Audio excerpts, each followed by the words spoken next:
muchas gracias también María Irene y por supuesto también a Sara por la exposición de esta interesante investigación. Lamentablemente el rol que me toca de moderador a veces es un poco amargo controlando los tiempos y demás, pero es justamente para que también todos tengamos el espacio para exponer los resultados. Y le damos en este caso sí la palabra entonces al tutor que ha acompañado esta investigación, que es el doctor Hugo Pereira. Hugo, gracias por estar nuevamente, te escuchamos.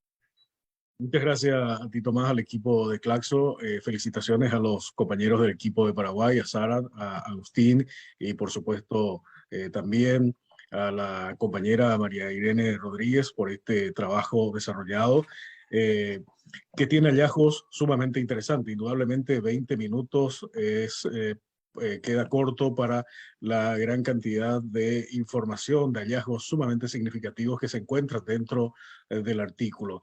Es importante conocer y dar a conocer la perspectiva de las comunidades rurales paraguayas, como lo han hecho las compañeras y el compañero a partir de las voces de sus mismas integrantes, las que están reflejadas en el artículo que fue elaborado. Es muy valioso el trabajo de rescate de las prácticas alternativas desarrolladas por las comunidades.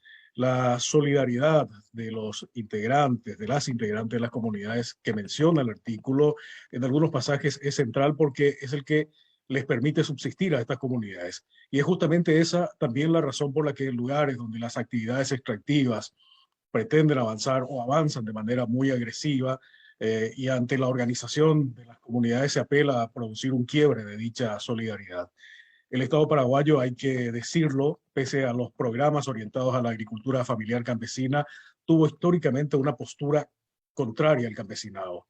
Y esto se puede ver desde los orígenes de su misma historia. Y una cuestión relacionada a la anterior tiene que ver justamente con la venta de las tierras públicas paraguayas al capital internacional luego de la finalización en 1870 de la Guerra de la Triple Alianza, integrada por Brasil, Argentina y Uruguay, que enfrentó a Paraguay y que se menciona en el artículo. Las familias campesinas del Paraguay, que antes de ese conflicto no tuvieron dificultades de acceso a la tierra y cuyo nivel de vida era tal vez el mejor de la región, fueron desde ese momento marginadas deliberadamente por el Estado, en base incluso a fundamentaciones sobre la supuesta inviabilidad del modelo productivo campesino. Esta idea no ha cambiado mucho en la actualidad, pese a usarse un discurso más moderado desde las instituciones públicas al respecto. Es necesario incluso mirar un poco más antes, incluso la historia del Paraguay, desde el momento mismo de su independencia. Es que desde los primeros años de la era independiente del Paraguay, especialmente a partir del control total del poder por parte del doctor José Gaspar Rodríguez de Francia en el año 1814, hasta el gobierno del mariscal Francisco Solano López, con cuya muerte en 1870 finalizó la guerra de la Triple Alianza, la totalidad del Chaco paraguayo y más del 95% de las tierras de la región oriental pertenecían al Estado paraguayo. Es decir, durante casi 6 décadas el Estado paraguayo fue gestor de un territorio puesto a disposición del crecimiento de la agricultura familiar. Y es también, según algunos historiadores, lo que explica a pesar de todas las precariedades que tenía el Paraguay para enfrentarse durante la guerra de la Triple Alianza, que ese conflicto bélico se extendió durante tanto tiempo porque las familias campesinas que se sumaron a esa guerra defendieron su territorio y su modelo de vida, su modelo de desarrollo que era beneficioso. Algunos investigadores paraguayos dicen que ese fue antes de la finalización de ese conflicto, antes del conflicto, Paraguay fue el mejor momento para la agricultura familiar campesina, para las familias campesinas, la que no tenía lujos, como dice un autor, pero tampoco hambre. La situación va a ser completamente distinta luego de ese conflicto bélico que duró 5 años. Además de las tierras que perdió el Paraguay luego del enfrentamiento a la Triple Alianza, los gobiernos de posguerra se encargaron de entregar las tierras públicas al capital internacional, con lo que se generaron los grandes latifundios en Paraguay.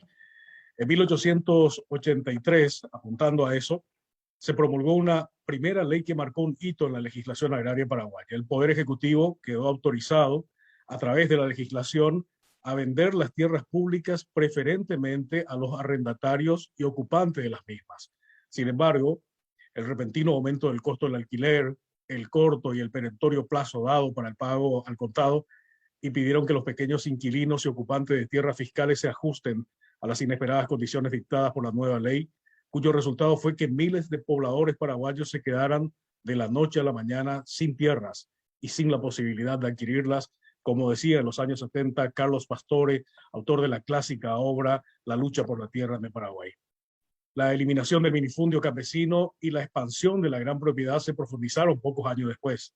En julio de 1885, el Poder Ejecutivo promulgó una ley sancionada ese mismo mes por el Congreso Nacional que posibilitó al gobierno la total enajenación de las tierras del fisco, se encontrasen o no ocupadas por campesinos, agricultores o poblados.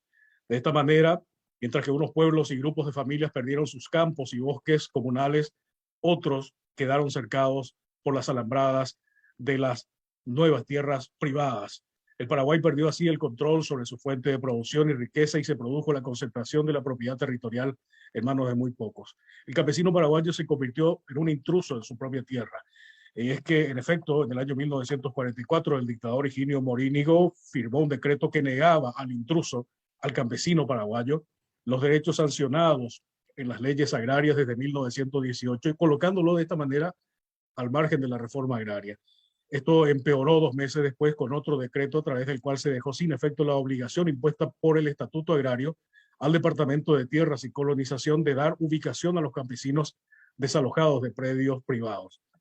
Años más tarde, ya en plena dictadura, en nombre de la reforma agraria, el gobierno de Alfredo Stroessner, que se prolongó desde 1954 hasta 1989, y los gobiernos que asumieron, hay que decirlo, el poder luego de su caída, entregaron miles de lotes de manera irregular.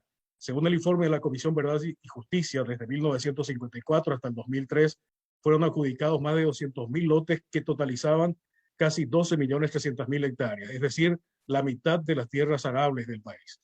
La misma comisión determinó la existencia de aproximadamente 8 millones de hectáreas de tierras mal habidas, que representan el 19% del territorio paraguayo y casi el 33% de las tierras arables.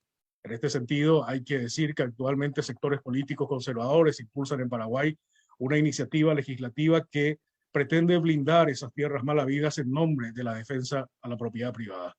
Todos estos procesos que estamos mencionando fueron desarrollados, como se sigue haciendo hoy, sobre la base de la prédica negativa respecto al campesinado paraguayo. Esto ha sido una constante a lo largo de una historia de negaciones del derecho a la tierra propia a la población rural en el país.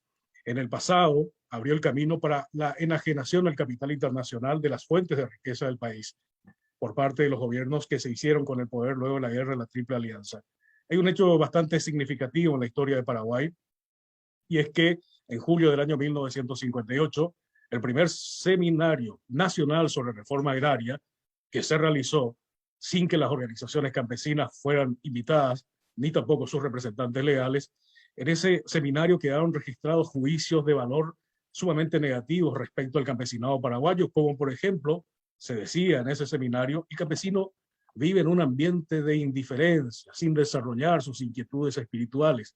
Está predispuesto en especial a vicios como el alcoholismo. El campesino es el de menor jerarquía en la escala social. El agricultor paraguayo es una entidad humana que se ha desviado, que no se ha podido encauzar por su verdadera orientación. El agricultor rural, al final de cuentas, no es agricultor ni es nada. Primer seminario sobre la reforma agraria, en 1958, en Asunción, sin la presencia de las organizaciones campesinas. Y en ese marco de cosas, la Asociación Nacional Republicana, el partido que mantuvo a la dictadura cronista, publicaba en el año 1976 un manual conteniendo los principios y métodos para combatir al comunismo, donde se señalaba claramente que las comunidades de base y las ligas agrarias campesinas eran promovidas por sacerdotes aspirantes a guerrilleros. Guerrilleros es una palabra utilizada actualmente para referirse especialmente a las comunidades campesinas e indígenas de una región del Paraguay, el norte paraguayo, donde el extractivismo avanza sin pausas, y lo que nos demuestra que sigue completamente vigente todo ese discurso. En ese sentido, la falta de apoyo estatal que mencionaba Agustín al campesinado paraguayo tiene razones históricas arraigadas en el diseño y en la ejecución de las políticas públicas orientadas a la agricultura familiar campesina. Todo esto ha generado que en las últimas décadas, por ejemplo, solo 4 cultivos agrícolas producidos por el agronegocio arroz con riego, maíz, soja y trigo, de un total de 39 cultivos temporales y permanentes. Solamente esos 4 cultivos hayan expandido su área de siembra de un 52% en 1990 a un 87% en el 2016, mientras que los otros rubros han disminuido la ocupación de la superficie territorial de un 48 a un 13% en ese mismo periodo. Es decir, solo 4 rubros del agronegocio cubren casi el 90% de la superficie cultivada de Paraguay.